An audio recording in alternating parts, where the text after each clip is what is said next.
Hi everyone. Today I have a lovely bowl with handles, so I'm not really sure exactly what I would call it, but it's very pretty with a frilly edge, and I'm going to put some roses on it. It's very heavy.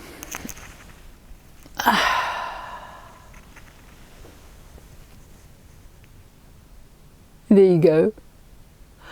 What do you think of that?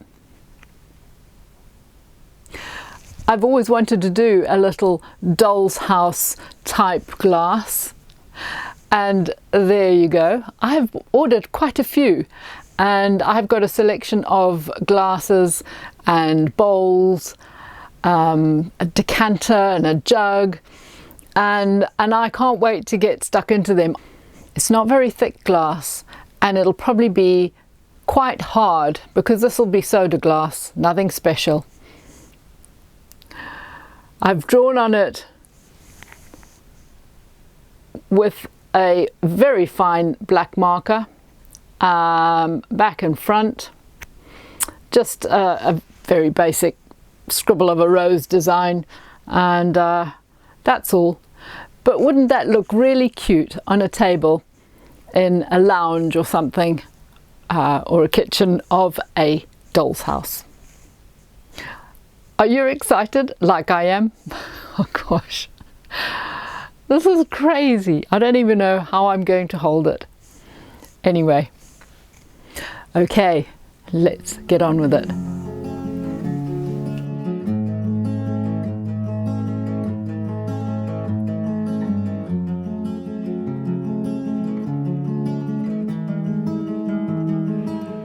My goodness, I most certainly need my headband magnifiers. Right, I have got a clamp and I've got a bit of foam, and I'm putting the foam in the bottom, tightening it up a little bit, and it's a really nice packaging foam, covering it with a little bit of material, and I've cut some slots into a little bit more of the packaging foam just to hold the handles. Now I like to have the glass held firmly in place, but that's not always ideal when you're trying to move an object around in order to get to the right position in order to engrave, especially this little thing. So I'll start by engraving the right hand flower. Now I can see it fairly well, but for your benefit I'm going to put the white behind so that we can see the black marker. I'm just tightening it a little bit. I don't know if you saw the side move, the sort of clamp part moves, but those little handles are ever so delicate. Right, you can use whichever teeny tiny burr that you have in your arsenal of burrs. I have got this relatively new rat's tail, and I'm whizzing around it in my usual rather rough fashion.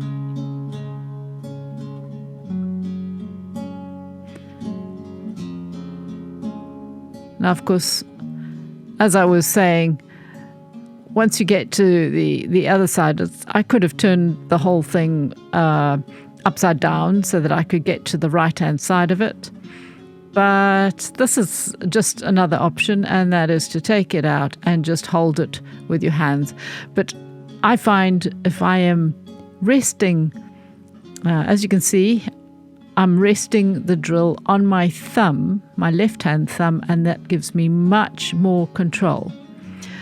When you've got your drill freehand flowing, it's a little bit tricky, especially on this teeny tiny little thing, and it itself it tends to sort of vibrate as well if it's not held in place.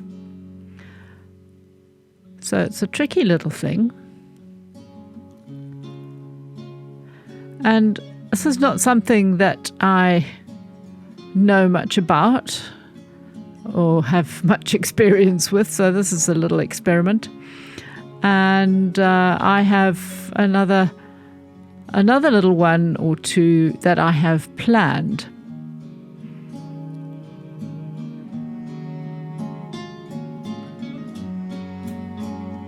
I think I will learn a lot just from this video,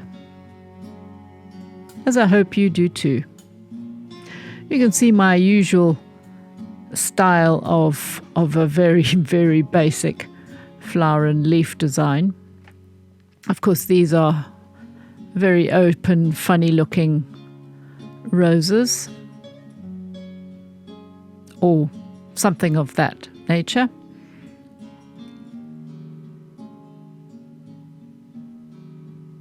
This exercise is more about how to hold them in place and what to use, how they feel, how they engrave. It's tough old glass, but it engraved up okay as long as you've got a burr that is relatively new. And I think you will find that the engraving is not bright like if it was on lead crystal. It will be a little bit duller.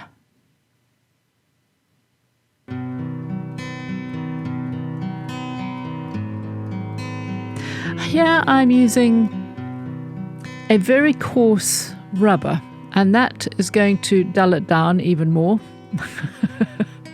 But it's also filling in the blank areas.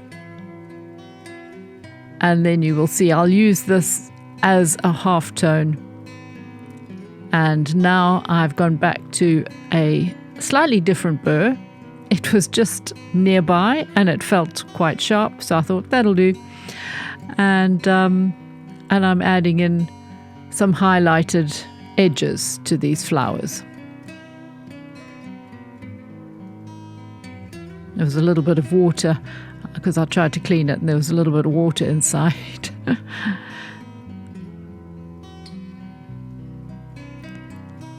So with this method, it means that I've got at least two or three tones in there, which I wasn't going to bother with a Dura white or anything like that. It's just so small.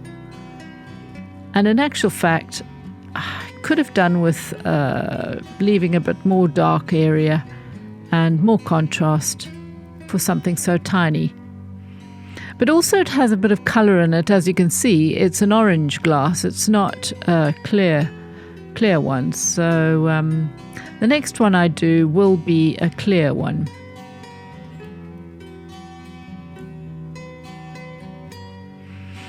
So I'm just using a worn out rat's tail, worn out but ground down. So I've ground down on the top to get down to the fresh diamonds, and I'm using that to create these random little swirls. Now, you really could go to town. I might even do some more at a later stage, just for the fun of it.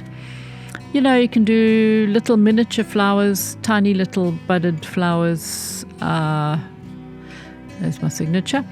Little dots and little twigs and more swirls, and absolutely fill the whole thing if you like.